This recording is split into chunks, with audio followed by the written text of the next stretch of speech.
We are husband and wife. We opened the restaurant May 17, so time flies. Like yesterday. I was told that you were very naughty. I was very naughty. Very wicked and naughty. I am still.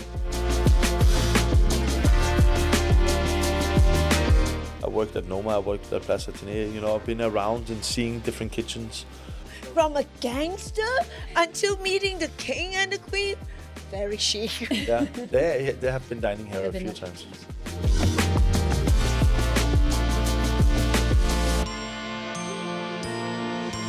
My mission is to be a good leader and make people happy around me. Not the opposite of your gangster time. Yeah, exactly. Because I have been there. Been there, done that. Amazing. Don't have to do that anymore.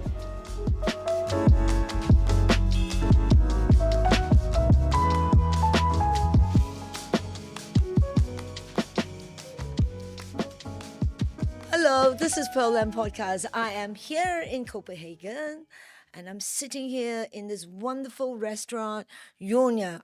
My Danish is bad. So I came here last August, and I have the most amazing food here.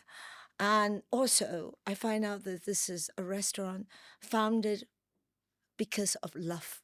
So now I have Eric Vildgaard, and Tina, the husband and wife who founded this and this wonderful restaurant. So just for the audience to know, because I'm a foodie, many people who may not be a foodie, can you give a brief about yourselves?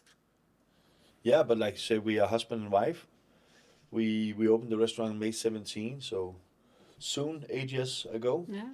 Time flies when you're having fun. Like yesterday. Yeah, it seems like yesterday, but still a lot have happened in those 8 years. So, but Tina and I, we met each other back in February 16, where I just came into a kitchen where Tina was running a hotel in the northern part of Zealand, and the head chef there was my very good friend. And I was in a very dark place because I was told that you were very naughty. I was very naughty. Very wicked and naughty. I am still very naughty. But I think at that point you were maybe also a bit sad. I was very sad. I just lost both my parents back to back. Oh, wow. And I was like, I come from a very rough upbringing. So and, you're angry. I was very angry and very sad because there was a lot of questions all of a sudden popping up in my head that I knew I will never get the answer to, because the ones I needed to ask were no longer among us. So I was like in a very dark place in my mind, and I just like gave up on everything, and I was just like self-pity, sad, damaging myself, a lot of alcohol and drugs. And my friend, he just picked me up and said, hey, you cannot do this to yourself. And I was like, and he actually pulled me out into his car, and we drove to the restaurant where he was working in the afternoon. And as soon as I came in the kitchen, I was like, I felt like an awakening, because I belong in the kitchen. That's my safe space. I don't have to think about emotions or anything, but on the food, like it's like that's my exit. And then in this kitchen, through the kitchen, this beautiful redhead lady was walking past, and I just like, wow. And my friend, the chef, is like, this is the director. You fuck. So I was like, wow, okay. And then apparently Tina was also looking at me without me noticing, and then she was kind of chasing me down. Tasting your food. Yeah. Yeah, and you look at us, it should be the other way around, yeah. But she chased me down. I invited you to have a walk around the local lake. Yes, because I was with like, a bottle of wine in the sun. Yeah, and then we kissed, and 9 months later, she gave birth to our daughter. So that's how we started. Hey, so is it lust at first sight or love at first sight? It's a combination. It can be both, Yeah, both. because they're destined to be together. Yeah. And I mean, if you don't have love and lust mixed together, then it just becomes very hollow. Yeah, and love grows, of course, every day, Yes, it does. And no, but then we found each other and become. Then your friend got sick. Yeah, then boyfriend, girlfriend, and then my friend, he got sick, very sick actually. The chef there called Mads, and he asked me to step in for him to until he was up on his feet again, and Tina accepted that idea, and I became the chef there, like the head chef. and I changed the whole menu to my own menu. So are you allowed to be creative? You're head chef, you can do whatever, Yeah. right? Yeah, but still. Yeah, and then I put a dish on, like implementing a few new dishes, and this was the first. We were just like dating, like flirting a little bit, yeah, kissing, and then Tina, we did the menu tasting, and she tasted the langoustine with a red currant sauce, and she said it's very sour. And to be clear, in a kitchen, milk gets sour, not food is not Maybe the sour, wife. or the wife, gets sour, But a dish can be too acidic. It's like, and when you approach a chef, on his emotions, because food is our emotions, then we are very fragile when it comes to our ego. we are, and so sour. So we had a massive fight in front of the whole staff, and that ignited a little bit more passion between us, because But it was too acidic, right? I understood what she said. After tasting it again, I understand. Yeah, Was it too sour? it was too acidic. It was not too sour. That's the thing. And then, we gradually started to speak each other's lingo. And so we became very strong together, on the pairings. And, she makes me better, and I trust that I also make her better, because we see from two different perspectives on each other's And we trade. talk a lot as well. And we talk a lot.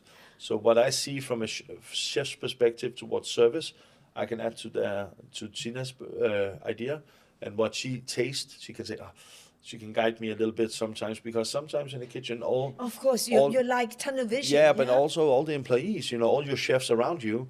They are so great. great. But it's hard Yes, for them to chef. taste No, it. And, chef. Yeah, to say, exactly. chef, this Mostly is a yes, little too chef. sour. They would never say that, because No. emotions are high. Yeah.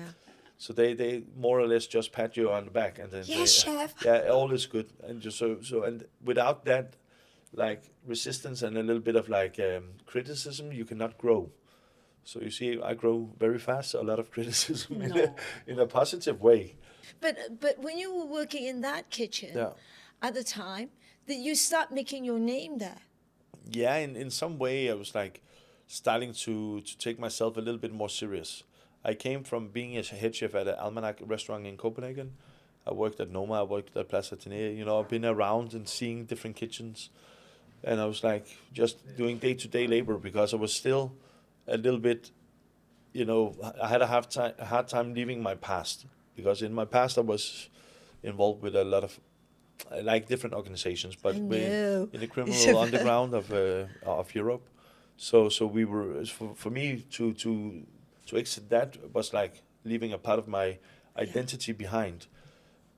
And why I became a chef was because in a gang, you have the same structure in a kitchen. And Really? Yeah, it's like it's here and now, so the reaction happens instantly, because it's not like any other trade where you can wait a little bit for the response. The response is instant on the table. So if you're selling drugs and you do misunderstanding, then it has very high repercussion, like straight away. There's no time to chat. So now we are in the business of making people happy, not making people sad.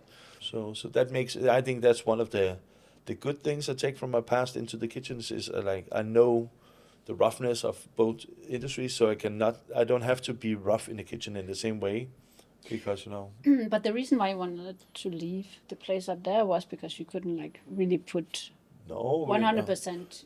No, we had an owner, right? the owner of the place where we met each other. He was asking to put a steak like béarnaise on the menu, and We had a bistro as well. We had a fine dining, and he's the owner, so we do it and say, okay, which piece of meat do you want? He would like to have a ribeye. Then I served him the ribeye, perfectly cooked and everything, hand-cut fries, béarnaise. He asked, can we remove the fat? So it just goes to show. Is so nice. No, but it just goes to show if Can we cut it into half? Yeah, if a person demands a steak and wants a ribeye without fat, It's ridiculous. Yeah, then have a filet mignon, if you don't want fat. Yeah, exactly. But then, you cannot. I cannot work with a person like that for sure. No. So I said I have to leave, and Tina agreed. And then she said, "What do you want to do?" I said, "We should open our own place."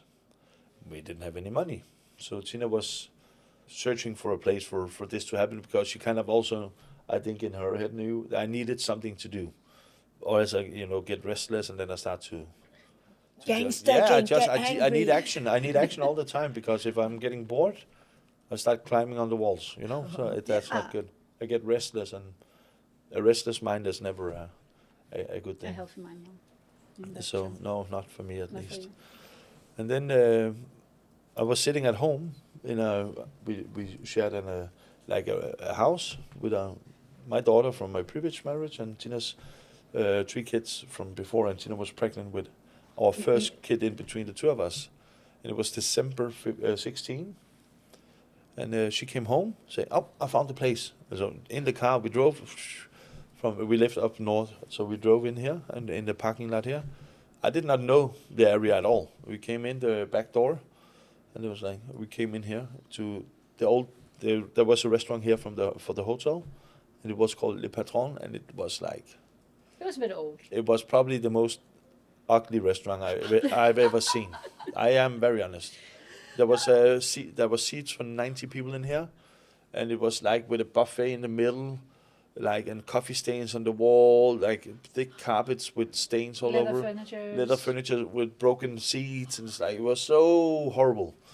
And we came in and said, "What are we doing here?" I thought we had a meeting with somebody. She looked at me very smiling and said, "Oh, this is our new restaurant." I have never been so insulted in my life. I was like, and she looked at me and said, "What's wrong?" I say, "Are you serious? This cannot be the restaurant. You know the ambition we talked about in this place." She looked at me, ice cold, and said, "How much money do you have?"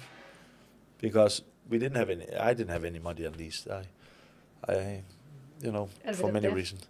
A little bit of debt, and it was like I didn't have any. I could not say anything. So she looked at me. No money. Then this is what you get. She's the clever one. And now I was like, okay, if you see potential in this, you need to help me see it as well. And then we started the restaurant.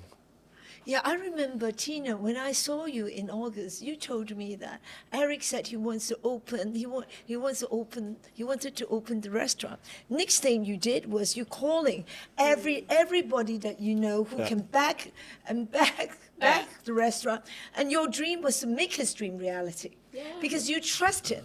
But at the same time, we were already running a place for a man with a financial part in it, so we didn't want to go into that solution again because Eric didn't have a name at that time. So for us to for me, it was important to do something on our own, and that meant as well to do something financially on our own. And so I called up an old friend and asked her, maybe we can borrow like a small corner in one of your hotels. She was like the CEO, so not the owner, but she was running like 14 hotels in Copenhagen. So I asked her, maybe you can borrow a small corner, just because my boyfriend, soon to be husband, he really wants to open a restaurant, and I don't really know. Let's see, but in that way he could at least try it. I thought maybe she would offer us one of the nice locations in town.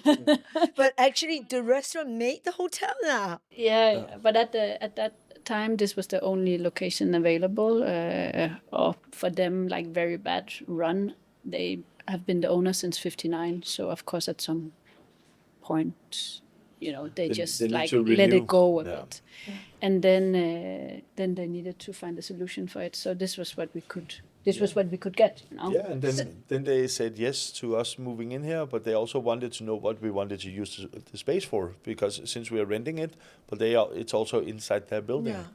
And we made these long prospects for what was about to happen, and we sat with the owner before we signed the papers, and he was like, he had read through them, and he said, try to sum up the whole idea. So what is it you're saying? Say within 2 years there's going to be a Michelin-starred here in the address, and he laughed. He laughed. Yeah, he laughed because it was over ambitious. Also, when I said it, I was like, okay, you're dreaming, It's like out there. Because I was nobody. I was a chef, working in the back of, in the shadow of my brother, who was the head chef R&D at Noma for 13 years. And everybody, I came, broken soul with a bad history, been in prison. Nobody believed in me, nobody. And that energy fueled me to also say, I'm gonna prove them wrong, because I knew my talent inside. I knew I was in my world, I'm a very good chef. But you are not allowed to say that in Denmark because we have the law of Jante. So if you think that you're better than anybody, then you're wrong because we're all equals. Yeah, that's very Danish.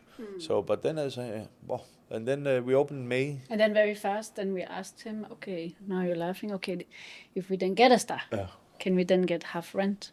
Yeah. And Did you ask him? Yeah, and then he said, yeah, if you get a star, you get half rent because it was like for him easy to say It was like, because it's not going to happen. It's never going to happen.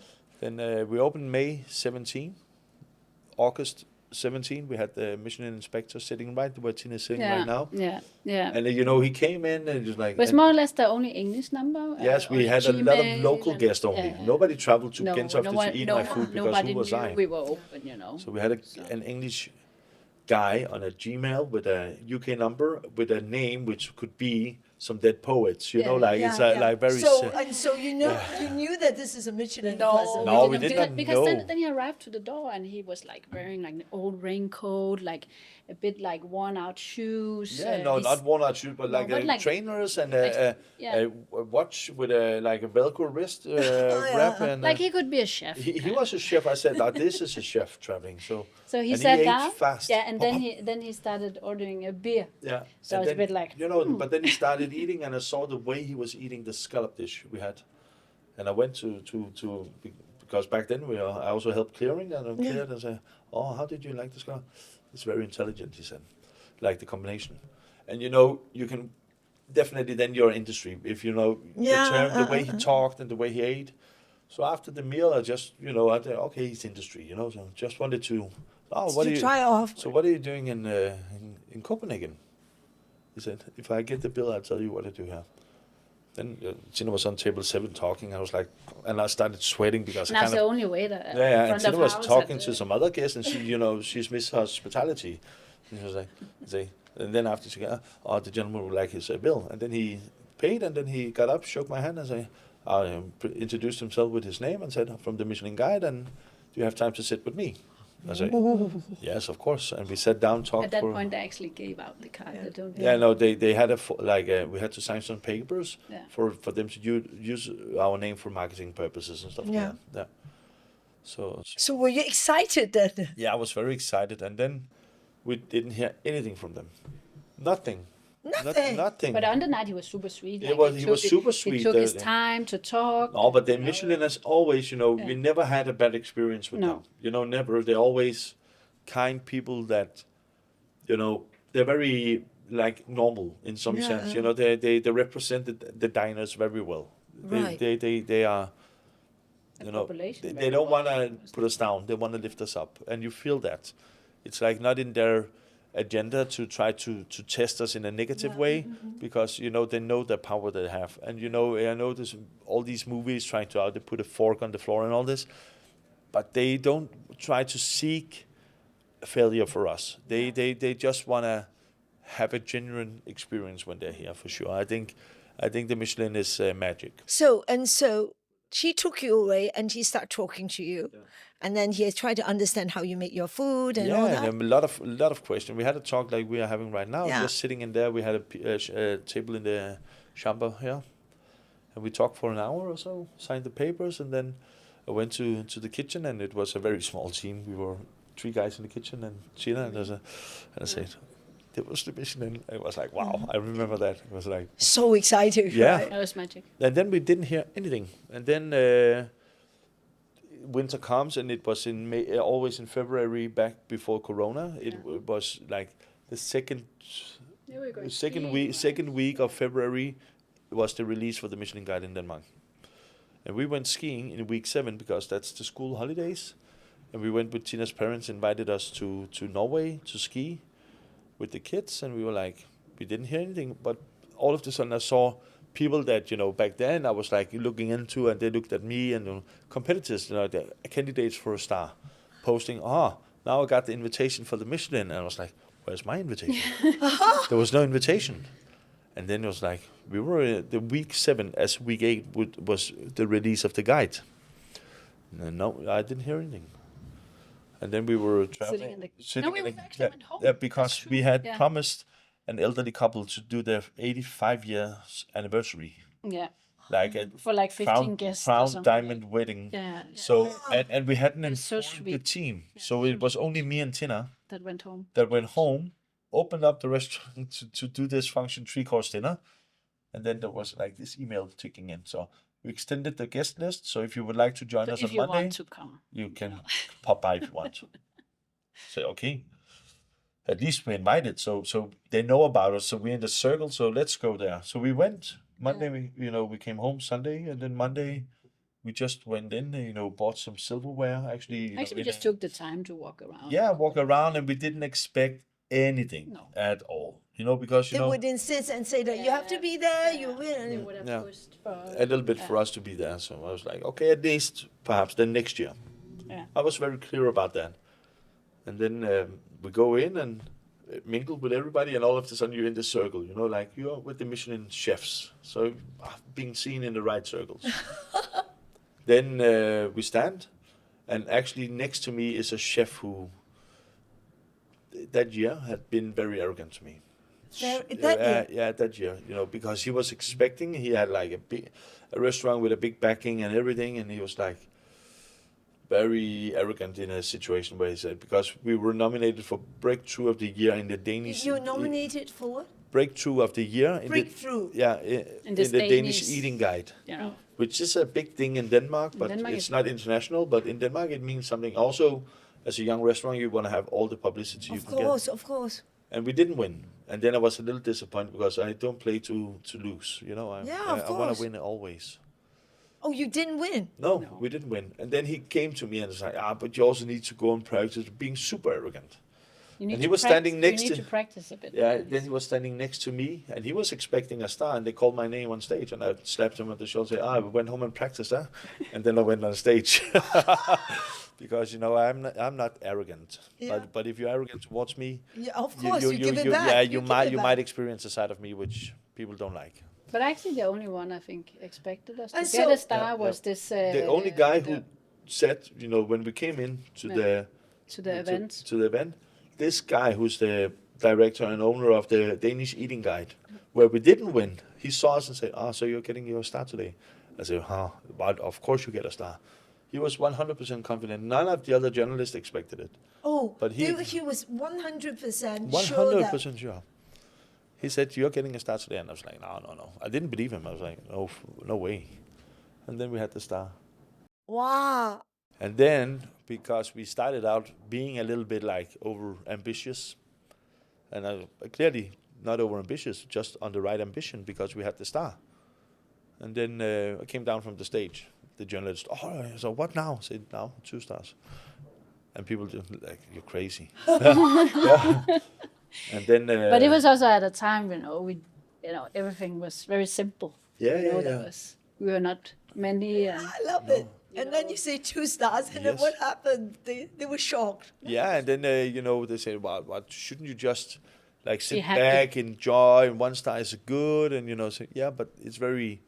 But if you can get 1, you can get 2. Yeah. I think you said this about the salmon. Yeah, because, I don't want to be like, just sit back, relax, and be dead. Because following the current, it's only the dead salmon. The salmon that is alive go upstream, So let's go upstream and see what's up at the end. And then people are a little bit, and we came back to the hotel and said, what about half the rent? Yeah, half the rent. And he was like, we got half. I said, now. And they said, and they also asked, then what now? I said, now we go for 2 stars. Yeah, but easy, yeah, it's out. It's more difficult, and they don't know anything about it. And they're like, more and more, it's very difficult, and the 2 stars. Back then there was only 5 2 stars in Denmark, yeah. It's like... And no 3 stars? Yeah, we had 1 3 star. Only 1 3 stars and 5 2 stars. Yeah. Wow. Yeah.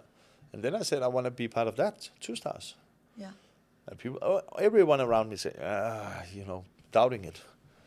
So then it became 19, nothing happened. 20, we had the 2nd star. So when we came down... then the rental reduced to a quarter? No, yes. no. And then we came down, and then they asked, now what? And I said, now 1 3. Nobody laughed. They know you're serious. We were very serious. And it's not that you can get stars and say, okay, this is the recipe. But I think if you put the ambition and you manifest it for yourself, if you don't believe it yourself, Yes, who absolutely else is true. going to believe you? Yeah, And absolutely. if you don't play to, an attacking game in some way, then if you need to believe it yourself. You need to believe. Yes. You need to You, believe you that. you cannot be a winner with a loser's mentality. Yeah. You cannot be. So you need to, and that was the only guide that I really wanted to be, chasing like hard because it's like it's a guide for the diners. It's like for worldwide it means the same. But And it feels about restaurants. yeah, and they helped us when we were nobody. They made a mark in my career and in our restaurant's life. I was told that I remember you told me that, Tina, after you get 1 star, the business was just Yeah, flying. but it was like from one day to another. We didn't have, more or less, we did not have any guests when we opened, because again, we didn't have any money for Yeah. marketing, so no one knew about us. Maybe a local couple that was going to the cinema dropped in and asked if they could have like a single dish, maybe a hotel guest, because it is a hotel, dropped in and asked, oh, can I sit here with my laptop working and then maybe have two-course dinner or something like that. But that was it. So it was super tough in the beginning. And then from one day to another, fully booked. Fully booked, wait lists and all that. Fully booked. Just because of 1 star, so it's self-advertising. Yeah. So stars are very important. They are super important, especially they were for us because we didn't have anything, and all of a sudden we had a star, and a star just makes people talk about you. People want to do podcasts about you, and they want to write about you because it's They like want to try your food yeah, and all people that. want to come, and But you can and by that you cook get the most magical food in the world, but if no one nobody knows about it. Nobody knows I about mean, you, yeah. Yeah, then all of a sudden everybody at least in Denmark knew about us. Some foreigners, 2 stars, because in 18 we had the star, and then in the summer 19 we were really struggling to keep because then you're used to being full, and then all of a sudden you have restaurant. Yeah. Yeah, And but you, also and because you put the we are located in an area where we have a lot of regulars because they can afford to go out and dine, but they were gone the whole summer. Like they were in the summer houses in so France. we were really struggling, and that was the year where we considered is it worth it, because it was so hard on a personal. And we had Also for our personal economy, because a everything few of the is staff. cutting into each other kind of way, and so we no we holiday looked with the kids. no, we looked at each other and say, and do we really want to, because we put we invested all the money we gained into new plates, new everything to upgrade the restaurant, because we said 2 stars, then we want to have 2 stars. We looked at each other, and at that time we were offered by a big fast food chain to do 1 dish for them, a burger, and they were with the money under my nose, and it was like, I cannot, I don't mind, I eat a burger every now and then, but I cannot as a chef, like bounce for that, because it's not quality, So I said no to the money, because we were even when we needed the money the most. We needed them a lot. Yeah, and I said no. Then I rather close than endorse like something which kills people. Yeah, So I can't do that as a chef. But we do eat a burger. Yeah, it's not. I'm not a. I'm not the saint in that way. But I cannot it's put tough. my name and say, hey, you should eat this one because it's gourmet. All of a sudden, no. But 2019, this is when you get your star ready, and then you have people coming in all the time, and all of a sudden just slow down. Yeah. And it's slowed because your cash flow has a problem. Then Yeah, when it's slowed but I down. think also the hype, if you would say, on 1 star. Yeah, everybody wants to try, and after they try, it slow down. Yeah, it's like. And it was still more or less only Danish guests. Yeah. More or less. Hey, so when you get 2 stars, the business again change. Yeah, but 2 stars is very long stability on the bookings. It changed the game. Also because for us. there's not so When you many. say long stability of the bookings, what do you mean? Yeah, we were fully booked for a long time. I just mean in Long Denmark there's time. So wait lists and people come Yeah. in international. Yeah, up until we had the 3rd star, we were still fully booked with a wait list. Then we get 3 stars. Now the wait list it's just a bit longer. big now. bit Yeah, I longer. know. Yeah. I tried. Okay, it's really difficult. What are you talking about? So- When I came in August, several of my friends gave me, because I'm foodie, gave me the list of restaurants that I could go. Yeah. So I think, and my staff was booking with you. It was fully booked until you have a cancellation. Yeah. I was so lucky that But people in America, everybody was talking about you. Everybody's, have you tried his food? Have you? And then when I said that I did, how come you didn't? You did try Jordnær. We haven't have a chance. Yeah, and unfortunately, that's the unfortunate part of it, because we want to keep ourselves a small, intimate restaurant where you come and visit Tina and I, because it is a family-run restaurant in that sense, and it is Tina and I who is the ambience about everything. There will be days where we, on this coming Friday, we are invited to the big ball with the king and the queen of Denmark. So of course we go. Of course. Yes. Wow. Wow. From a gangster until meeting the king and the queen. Yeah. Very chic. Yeah. They have been dining here a few times. Yeah. Wow. It's great. Hey, and you know what is amazing is I want to talk about your dishes. You look at it like a macho gangster. I am, but I am very feminine on the plates. But then when you see your dishes, it's so delicate and with little flowers on it. Yeah, but the thing is, it's an outlet, because it's so delicate. We create beauty, and that's the thing, because we put a lot of energy into making the ingredients shine the most, also in terms of their expression through the visuals. And this is my Billy Elliot. I'm the Colmean son who wants that dreamed about dancing ballet, but I never been in an environment where I could express that like beauty, but only darkness.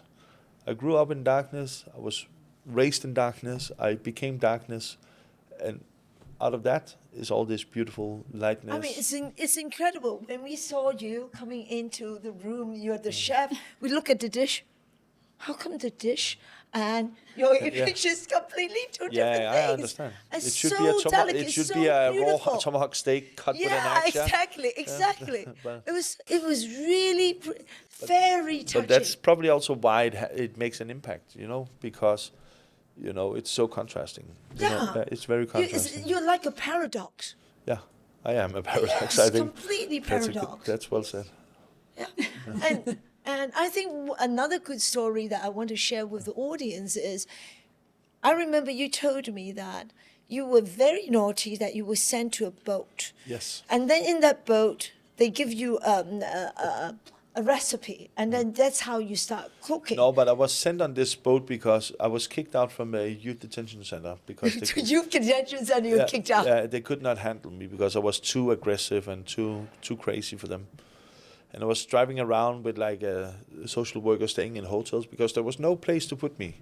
It was like adult prison. Yeah, the only chance they said is we're gonna put you in adult prison. And then there was a guy who has like this youth project. How old were you then? 16. 16, wow. And it was like he had this private private facility where he security. Where he housed this guy. He heard about my story and he contacted the Copenhagen government, and then he said, "Oh, let me talk to this guy and take him in." And his place was like a pre-school for being sent to sail in Caribbean on like yachts, for these troubled kids. And we used to have a lot of sailboat projects in the world, for Danish sailboats, because we're a sailors' nation, which is very good that you take the troubled youth away and get them to sail, because on a boat you have to add value, because if you there's don't no drugs and there's no alcohol, you're in the middle of nowhere. Yeah.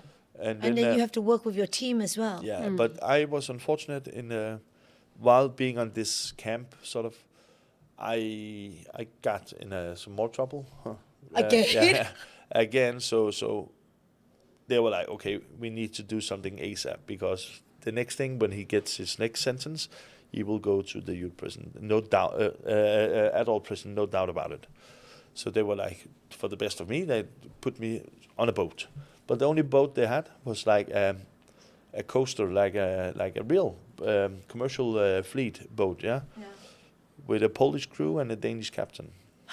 And all of a sudden I was just there, in the middle of the North Sea, rough sea, and I was so seasick, and there was nothing to do. And I was like, I went to the pantry and I found this Danish cookbook, and I opened it, and it was out of interest, just baking a cake. And I served it for the sailors. These big Polish like sailors, never smiling. They started smiling, and they were super. They treated me different after, you know. Wow. It was like, and I found, okay, this is a way of communicating, like good food. emotion by cooking. And that was probably the seed for my career. Yeah. So do you start working in the kitchen throughout this boat? No, but I was there, and then was like getting so homesick that I wanted to leave again. And then I said, I cannot be on the boat, and I got mental. And then my case already had been for court, and I was like, I came home, and then I had to do an education. And I was like, I'll go to chef school. But I was not at all ready for chef school, because it went actually like that I walked around with I smoked so much hash and did so many drugs that I was a little bit wrong inside. So I needed to go to the brain mechanics, and that helped me a lot. And then I was not fit for being at chef school, because I was not. You're not disciplined. I was not Oh, disciplined, too young. but then too young for that. And then I was finished with the psychiatric treatment, and was like, and then I had to decide what to do. And then I said, okay, I want to be a sailor. So I went sailing. I went to Sailors Training Academy, and then I came from that back home, and then I decided to now I want to be a chef again. And then so I went to Søllerød Kro to be a chef apprentice. Like a 1-star up north. But it was like a very classic place. French classic hierarchy, and You're not ready for I it. was not ready for that. Somebody lesser than me shouting me in my face without bossing you around. Yeah, the agitation within me was. I felt it could be a dangerous situation for them, not for me. But so in that sense, I was not ready for that. So I stopped. Okay, not that, and then I started driving a little bit for the butcher, like for all the gourmet restaurants. And then my brother called me and says, "Hey, we need a hand." He was working at Noma. They had a lot of functions, so I started working at Noma, and 6 months in, I was a sous chef. 6 months you became a sous Yeah, chef. junior But sous this chef. was in the beginning. Yeah, in the right? beginning, in 2006 at Noma, yeah. They opened in what, 2? 3. 2, 3. So 3 years in Noma's life. I was in the old place. Wow. I took over all the functions together with a guy called Corey, and Corey had to switch down to the a la carte, like fully. So I took his position, which was a sous chef position. Oh. And then So you are talented. You don't even need to do all the schools, training, and all that. because you can't.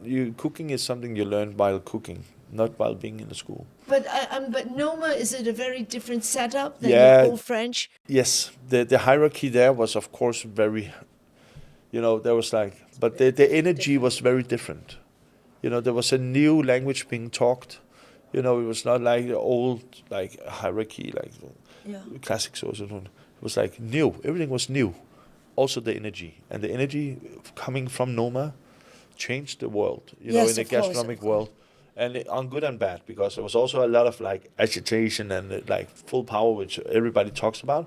But there was nothing wrong with that, in my opinion. There was some situations which could have been handled better over the time, for sure, but it took 20 years for them to manifest a new Nordic kitchen, so strong that it is a par with the Spanish, Italian, and the French kitchen. 20 years. Yeah.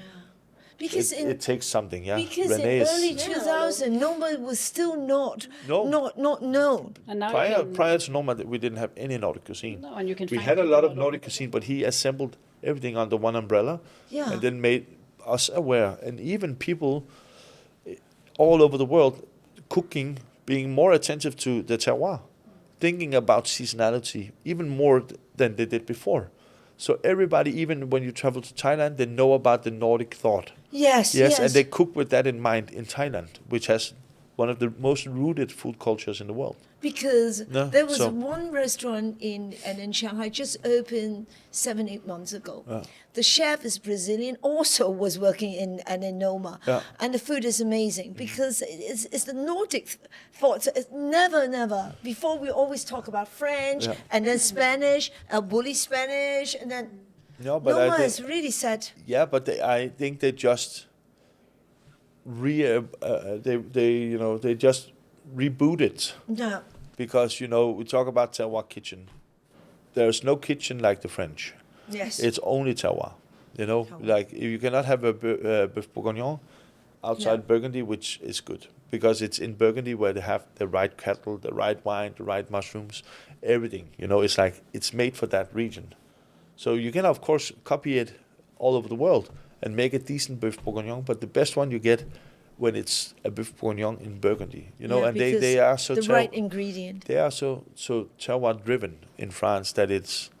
And we forgot that, and then we took it away from them by saying, "Oh, the terroir kitchen is only Nordic." No, there is a lot of terroir kitchen, but I'm pretty sure René helped everyone understand their own terroir again in a different way, because people were like being aware. Okay, this is we need to find back to the roots, because I don't think the first Noma invented anything, but just regaining control over our past. Yes. You know, and then highlighting it into fine dining, it's a very magical thing.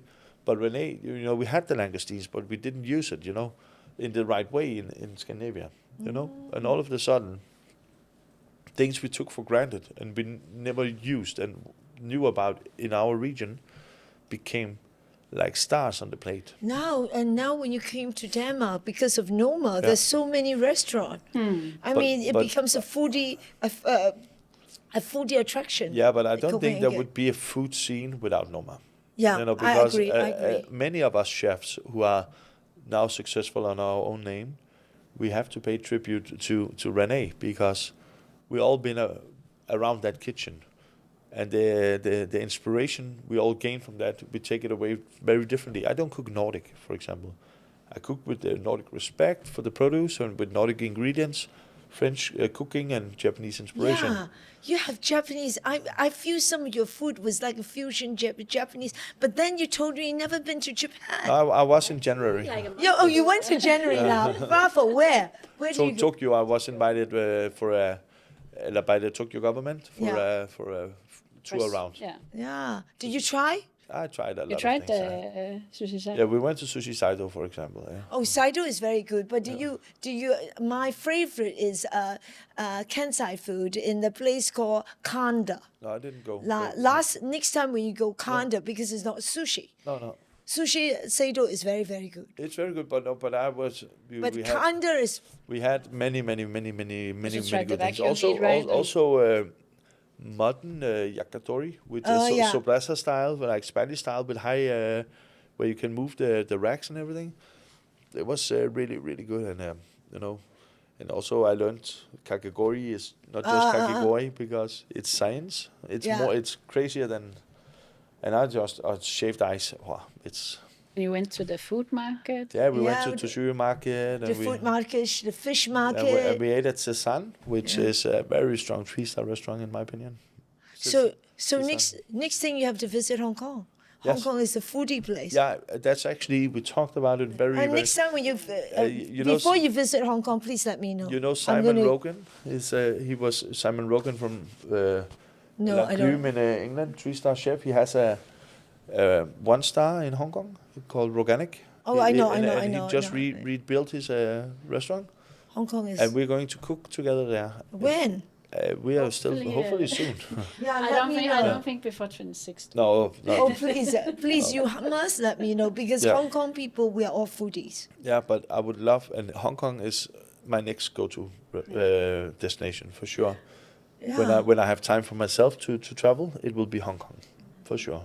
Because do you go and try food in all different countries and then? Just came from Vietnam as well. Yeah, we were in Vietnam, Thailand. I've been in Japan. We were in Singapore. Thailand, did you go to the restaurant? No, I think we didn't eat at all. We ate a lot, but local street food, and we were with the kids, and we were 100%. Because there is also a Danish or Scandinavian cook who has this restaurant in Kempinski, which is a mix with Nordic and with Thai.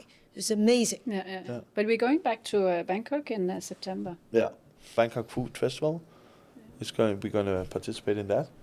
And also we're going to travel just to eat, because this time when we went to Thailand, all our friends from Thailand, all the Thai chefs, all of them, come by my place. Yeah, of course. There's so much to explore, and I think Thailand is very interesting. Yeah, very interesting. Because I think it's gonna be the new epicenter for for the world gastronomy, because it changed a little bit. It was Scandinavia for many years, and I think the new thing is Southeast Asia and Asia in general. Not that Asia has been on the boom, but you cannot say Tokyo, because Tokyo is a different planet. It's a different episode. They have their own pulse. Completely. Southeast Asia has a lot of herbs, and they do it very differently. And it's so emerging, and of course you have like Hong Kong. You have Hong Kong is the foodie center. You have Singapore, Tokyo. There's a lot of like destination cities which is already stronger than strong. Yeah, but like Thailand, Vietnam. All these like outer foodie-wise outer countries, they're submerging so fast right now. Yeah. Emerging, not submerging. Emerging like right now, and I see the boom in Thailand is crazy. So do you go and try all the food, and then you get inspired, and then you come back and you try different? Yeah, but it doesn't work like I taste a dish and then this dish, and then go home and then create a dish. But then when I do a dish next time, I was like, I have a flavor which this would add here. But it can also be like the texture. Texture is very.